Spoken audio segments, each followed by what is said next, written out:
It's a scientific fact that the hormones of stress downregulate genes and create disease, long-term effects. Human beings, because of the size of the neocortex, we can turn on the stress response just by thought alone. We can think about our problems and turn on those chemicals. That means then our thoughts could make us sick. So if it's possible that our thoughts could make us sick, is it possible then our thoughts could make us well? The answer is absolutely yes.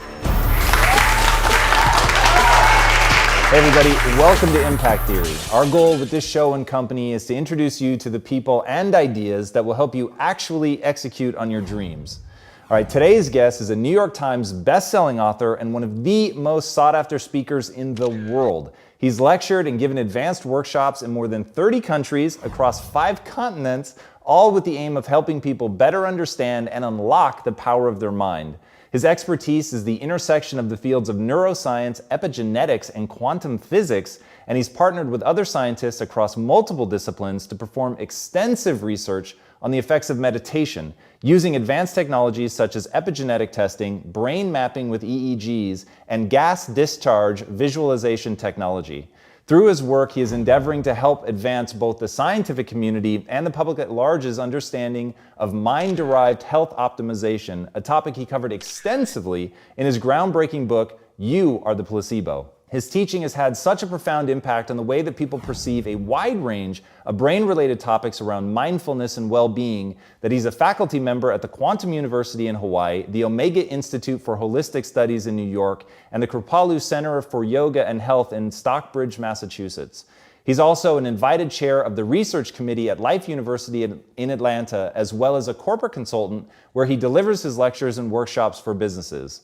So please, help me in welcoming the man who has appeared in such films as Heal, People versus the State of Illusion, and Unleashing Creativity, the author of the recent book, Becoming Supernatural, Dr. Joe Dispensa.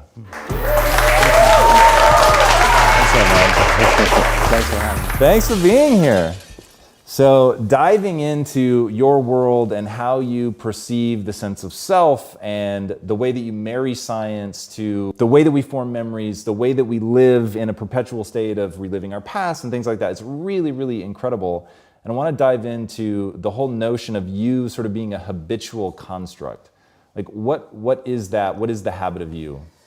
Well, a habit is a redundant set of automatic, unconscious thoughts, behaviors, and emotions that's acquired through repetition. A habit is when you've done something so many times that your body now knows how to do it better than your mind. So if you think about it, people wake up in the morning, they begin to think about their problems. Those problems are circuits of memories in the brain. Each one of those memories are connected to people and things at certain times and places. And if the brain is a record of the past, the moment they start their day, they're already thinking in the past. Each one of those memories has an emotion. Emotions are the end product of past experiences. So the moment they recall those memories of their problems, they all of a sudden feel unhappy, they feel sad, they feel pain. Now, how you think and how you feel creates your state of being. So the person's entire state of being when they start their day is in the past. So what does that mean? The familiar past will sooner or later be predictable future. So if you believe that your thoughts have something to do with your destiny, and you can't think greater than how you feel, or feelings have become the means of thinking, by very definition of emotions, you're thinking in the past. And for the most part, you're going to keep creating the same life. So then people grab their cell phone, they check their WhatsApp, they check their text, they check their emails, they check Facebook, they take a picture of their feet, they post it on Facebook, they tweet something, they do Instagram, they check the news, and now they feel really connected to everything that's known in their life. And then they go through a series of routine behaviors. They get out of bed on the same side, they go to the toilet, they get a cup of coffee, they take a shower, they get dressed, they drive to work the same way, they do the same things, they see the same people, they push the same emotional buttons, and that becomes the routine, and it becomes like a program. So now they've lost their free will to a program, and there's no unseen hand doing it to them. So when it comes time to change, the redundancy of that cycle becomes a subconscious program. So now 95% of who we are by the time we're 35 years old is a memorized set of behaviors, emotional reactions, unconscious habits, hardwired attitudes, beliefs, and perceptions that function like a computer program. So then a person can say with their 5% of their conscious mind, I want to be healthy, I want to be happy, I want to be free. But the body's on a whole different program.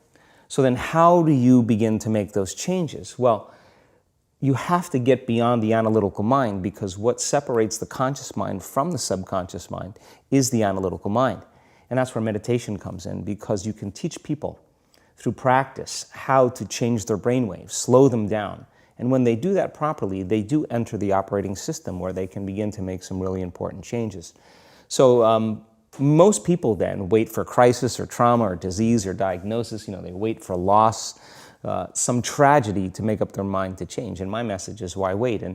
And you can learn and change in a state of pain and suffering, or you can learn and change in a state of joy and inspiration. And I think right now, the cool thing is that people are waking up. That's really interesting. And where I found the deepest hooks into how powerful this can be for somebody is when you talk about trauma. And you've talked about how people experience a traumatic event, but they then basically rehearse it, and how that then has this knock-on effect. So what is that? Why do people find it so hard to get past trauma? Well, the stronger the emotional reaction you have to some experience in your life, the higher the emotional quotient, the more you pay attention to the cause. And the moment the brain puts all of its attention on the cause, it takes a snapshot, and that's called a memory. So long-term memories are created from very highly emotional experiences. So what happens then is that people think neurologically within the circuitry of that experience, and they feel chemically within the boundaries of those emotions. And so when you have an emotional reaction to someone or something, most people think that they can't control their emotional reaction. Well, it turns out if you allow that emotional reaction, it's called a refractory period, to last for hours or days, that's called a mood. I say to someone, hey, what's up? You say, I'm in a mood. Well, why are you in a mood? Well, I had this thing happen to me 5 days ago, and I'm having one long emotional reaction. If you keep that same emotional reaction going on for weeks or months, that's called temperament. Why is he so bitter? I don't know, let's ask him. Why is he so bitter? Why are you bitter? Well, I had this thing happen to me 9 months ago. And if you keep that same emotional reaction going on for years on end, that's called a personality trait. And so learning how to shorten your refractory period of emotional reactions is really where the work starts. So then people, when they have an event, what they do is they keep recalling the event, because the emotions of stress hormones, the survival emotions, are saying, pay attention to what happened, because you want to be prepared if it happens again. Turns out most people spend 70% of their life living in survival and living in stress. So they're always anticipating the worst case scenario based on a past experience. And they're literally, out of the infinite potentials in the quantum field, they're selecting the worst possible outcome, and they're beginning to emotionally embrace it with fear. And they're conditioning their body into a state of fear. Do that enough times, body has a panic attack without you. You can't even predict it because it's programmed subconsciously. So then you say to the person, why are you this way? And they'll say, I am this way because of this event that happened to me 15 or 20 years ago. And what that means from a biological standpoint is that they haven't been able to change since that event. So then the emotions from the experience tend to give the body and the brain a rush of energy. So people become addicted to the rush of those emotions, and they use the problems and conditions in their life to reaffirm their limitation, so at least they can feel something. So now when it comes time to change, you say to the person, why are you this way? Well, every time they recall the event, they're producing the same chemistry in their brain and body as if the event is occurring, firing and wiring the same circuits and sending the same emotional signature to the body. Well, what's the relevance behind that? Well, your body is the unconscious mind. It doesn't know the difference between the experience that's creating the emotion and the emotion that you're creating by thought alone. So the body's believing it's living in the same past experience 24 hours a day, 7 days a week, 365 days a year. And so then when those emotions influence certain thoughts, and they do, and then those thoughts create the same emotions, and those same emotions influence the same thoughts, Now the entire person's state of being is in the past. So then the hardest part about change is not making the same choices you did the day before, period. And the moment you decide to make a different choice, get ready, because it's going to feel uncomfortable. It's going to feel unfamiliar. There's going to be some uncertainty. Why does it feel so uncomfortable? Is it because of the neurons that fire together wire together? So there's like an easiness to that loop, just because literally, and you've talked very eloquently about this, the way that the neurons connect in the brain, how rapidly, I've seen you show footage of how rapidly those connections happen, which is pretty incredible. Is that what makes it so discomforting for people? I think that the bigger thing is that we keep firing and wiring those circuits. They become more hardwired. So you have a thought and then the program runs. But it's the emotion that follows the thought. If you have a fearful thought, you're going to feel anxiety. The moment you feel anxiety, your brain's checking in with your body and saying, yeah, you're pretty anxious. So then you start thinking more corresponding thoughts equal to how you feel. Well, the redundancy of that cycle conditions the body to become the mind. So now, when it comes time to change, a person steps into that river of change and they make a different choice, and all of a sudden, they don't feel the same way. So the body says, well, you've been doing this for 35 years. You're going to just stop suffering and stop feeling guilty and stop feeling shameful, and you're not going to complain or blame or make excuses or feel sorry for yourself. Well, the body's in the unknown. So the body says, I want to return back to familiar territory. So the body starts influencing the mind, and it says, start tomorrow. You're too much like your mother. You'll never change. This isn't going to work for you. This doesn't feel right. And so if you respond to that thought as if it's true, that same thought will lead to the same choice, which will lead to the same behavior, which will create the same experience, which will produce the same emotion. I want to talk about that notion of, give me a little more detail on what you mean by the body becomes the mind, or the unconscious mind. What do you mean by that exactly? Well, those are two different things. Your body is your unconscious mind.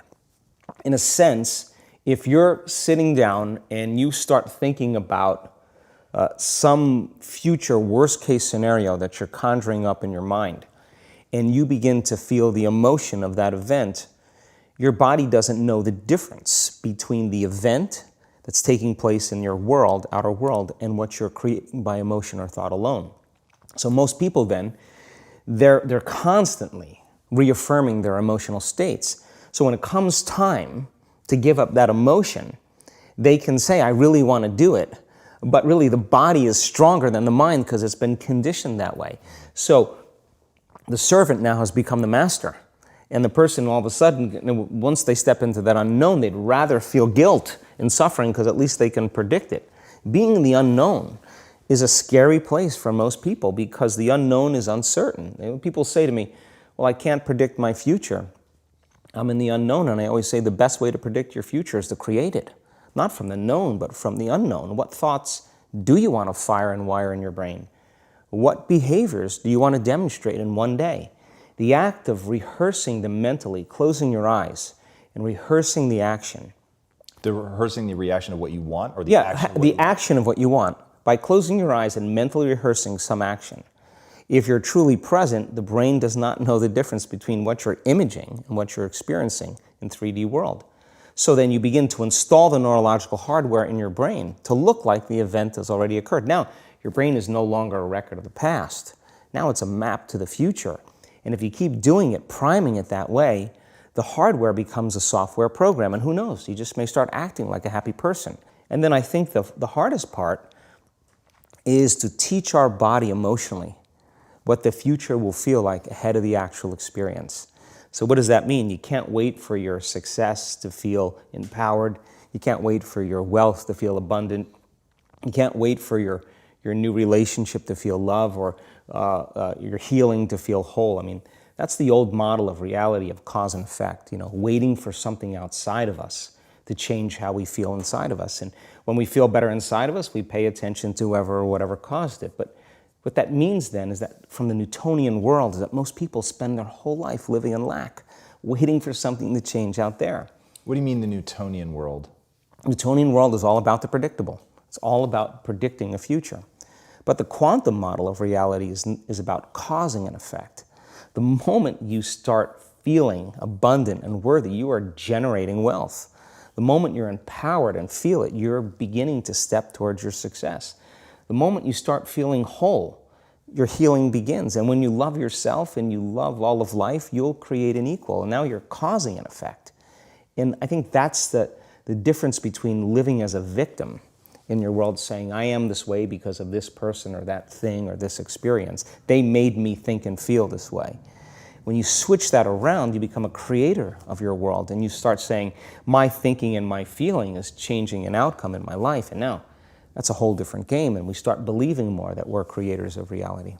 So how do we go from, okay, I have this negative emotion, it's controlling my life, it's got me in this cycle of, I think about this emotion, which triggers a chemical reaction, which trains my body to feel that way, which makes it easier, more likely I will do it again. And so now I'm in this vicious cycle. And it's unconscious. Right. And you said, does your thinking create your environment, or does your environment create your thinking, which I thought was really, really interesting. So how do we then go from that, like mechanistically, to begin this visualization process of something that's empowering? It's me in a different state. It's my future self. Is it meditation? What does that look like? If you're not being defined by a vision of the future, then you're left with the old memories of the past, and you will be predictable in your life. And if you wake up in the morning and you're not being defined by a vision in the future, as you see the same people and you go to the same places and you do the exact same thing at the exact same time, it's no longer that your personality is creating your personal reality. Now your personal reality is affecting or creating your personality. Your environment is really controlling how you think and feel unconsciously, because every person, everything, every place, every experience has a neurological network in your brain. Every experience that you have with every person produces an emotion. So some people will use their boss to reaffirm their addiction to judgment.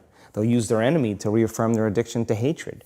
They'll use their friends to reaffirm their addiction to suffering. So now they need the outer world to feel something. So to change then is to be greater than your environment, to be greater than the conditions in your world. And the environment is that seductive. So then why is meditation the tool? Well, let's sit down, let's close our eyes. Let's disconnect from your outer environment. So if you're seeing less things, there's less stimulation going to your brain. If you're playing soft music or you have earplugs in, less sensory information coming to your brain, so you're disconnecting from your environment. If you can sit your body down and tell it to stay like an animal, stay right here. I'm going to feed you when we're done. You can get up and check your emails. You can do all your texts. But right now, you're going to sit there and obey me. So then, when you do that properly, and you're not eating anything or smelling anything or tasting anything, you're not up experiencing and feeling anything, you would have to agree with me that you're being defined by a thought, right? So when the body wants to go back to its emotional past, and you become aware that your attention is on that emotion, and where you place your attention is where you place your energy, you're siphoning your energy out of the present moment into the past, and you become aware of that. And you settle your body back down in the present moment, because it's saying, well, it's 8 o'clock. You normally get upset because you're in traffic around this time, and here you are sitting, and we're used to feeling anger, and you're off schedule. Oh, it's 11 o'clock, and you usually check your emails and judge everybody. Well, the body's looking for that predictable chemical state. Every time you become aware that you're doing that, and your body is craving those emotions, and you settle it back down into the present moment, you're telling the body it's no longer the mind, that you're the mind, and now your will is getting greater than the program. And if you keep doing this over and over again, over and over again, over and over again, just like training a stallion or a dog, it's just going to say, I'm going to sit. And the moment that happens, when the body's no longer the mind, when it finally surrenders, there's a liberation of energy. We go from particle to wave, from matter to energy, and we free ourselves from the chains of those emotions that keep us in the familiar past. And we've seen this thousands of times. In fact, we can actually predict it now on a brain scan. Yeah, I found that so interesting. Let's go a little bit harder on metacognition, the notion that you don't have to believe everything you think. I love the way that you talk about that. Yeah, we have a huge frontal lobe, and it's 40% of our entire brain. And most people, when they have a thought, they just think that that's the truth. And I think one of my greatest realizations in my own journey was just because you have a thought doesn't necessarily mean it's true. So if you think 60 to 70,000 thoughts in one day, and we do, and 90% of those thoughts are the same thoughts as the day before, and you believe that your thoughts have something to do with your destiny, your life's not going to change very much, because the same thought leads to the same choice leads to the same behavior creates the same experience, and the same experience produces the same emotion. And so then the act of becoming conscious of this process to begin to become more aware of how you think, how you act, and how you feel, it's called metacognition. And so then why is that important? Because the more conscious you become of those unconscious states of mind and body, the less likely you're going to go unconscious during the day. And that thought is not going to slip by your awareness unchecked, because it means to know thyself. The word meditation means to become familiar with. So as you become familiar with the thoughts, the behaviors, and the emotions of the old self, you're retiring that old self. As you fire and wire new thoughts and condition the body into a new emotional state, if you do that enough times, it'll begin to become familiar to you. So it's so important, just like a garden. If you're planting a garden, you got to get rid of the weeds. You got to take the plants from the past year and you got to pull them out. The rocks that sift to the top that are like our emotional blocks, they have to be removed. The soil has to be tenderized and broken down. We have to make room to plant a new garden. So primarily, we learn the most about ourselves and others when we're uncomfortable. Because the moment you move into that uncomfortable state, normally a program jumps in. When that program jumps in, it's because the person doesn't want to be in the present moment and engage it consciously. So when you teach people how to do that with a meditative process, it turns out that when they're in their life, they're less likely to emotionally react. They're less likely to be so rigid and believe the thoughts they were thinking. They're more aware of when they go unconscious back into a habit, and that is what starts the process of change. And so we have to unlearn before we relearn. We have to break the habit of the old self before we reinvent a new self. We have to prune synaptic connections and sprout new connections. We have to unfire and unwire and refire and rewire. We have to unmemorize emotions that are stored in the body, and then recondition the body to a new mind and to a new emotion, like deprogram and reprogram. That's the act, and it's a two-step process. Yeah, I like the way that you call that out as an action. There was another thing that you said that I thought was really powerful about how insights themselves are essentially inert. They don't do anything. What then do we do with an insight? How do we take a breakthrough moment and make sure that it's not just a breakthrough moment? Like, I guarantee people watching right now are having like 100 aha moments. For sure, that was definitely the case for me as I was researching you. And when you said that, I was like, and that's the danger, that you have the aha and then nothing. Yeah, and it is a danger, because then people will shrink back into mediocrity, and they'll use the insight to excuse them from taking a leap. They'll say, yeah, I have a chemical imbalance in my brain. Yeah, my father was really overbearing. He was a perfectionist. That's why I am the way I am. People, they come up with stuff to excuse themselves. The insight is actually giving them permission to stay limited. And it's an amazing idea, because they'll say to you that they really want to get over their anxiety. But let's take your ex-husband, let's put him in a straitjacket, let's duct tape him and shoot him to the moon. Now what? I mean, what are you going to do now? You still have to make those changes. And so then when the person's enemy dies, or something shifts in their life, and that person's gone, they'll find another person to hate. This is just how we function as human beings. We just slide another reason to feel those emotions. So I think when people start to understand this, I think knowledge is power, but knowledge about yourself is self-empowerment. So how much of this is really learning to just bifurcate the world into, there's negative emotions that have negative neurochemistry associated with, and you said that in those states, if you're living in a perpetual state of stress hormones and things like that, illness is like a step away. And then just the other side of that is understanding, but there's this whole other side of positive energy, which happiness, joy, empowerment, whatever that neurochemical cocktail is, but that when you're on that side, your immune system is more likely to function well. Like, is that just sort of bringing it down to like a really base level, is yeah. that sort of one of the big choices? Well, let's talk about it in terms of survival or creation. As I said, 70% of the time, people live in stress, and living in stress is living in survival. Now, all organisms in nature can tolerate short-term stress. You know, a deer gets chased by a pack of coyotes. When it outruns the coyotes, it goes back to grazing and the event is over. And the definition of stress is when your brain and body are knocked out of balance, out of homeostasis. The stress response is what the body innately does to return itself back to order. So you're driving down the road, someone cuts you off, you jam on the brakes, you may give them the finger, and then you settle back down and the event is over and boom, now everything's back to normal. But what if it's not a predator that's waiting for you outside the cave, but what if it's your coworker sitting right next to you? And all day long, you're turning on those chemicals because they're pushing all your emotional buttons. When you turn on the stress response and you can't turn it off, now you're headed for disease because no organism in nature can live in emergency mode for that extended period of time. It's a scientific fact that the hormones of stress downregulate genes and create disease, long-term effects. Human beings, because of the size of the neocortex, we can turn on the stress response just by thought alone. We can think about our problems and turn on those chemicals.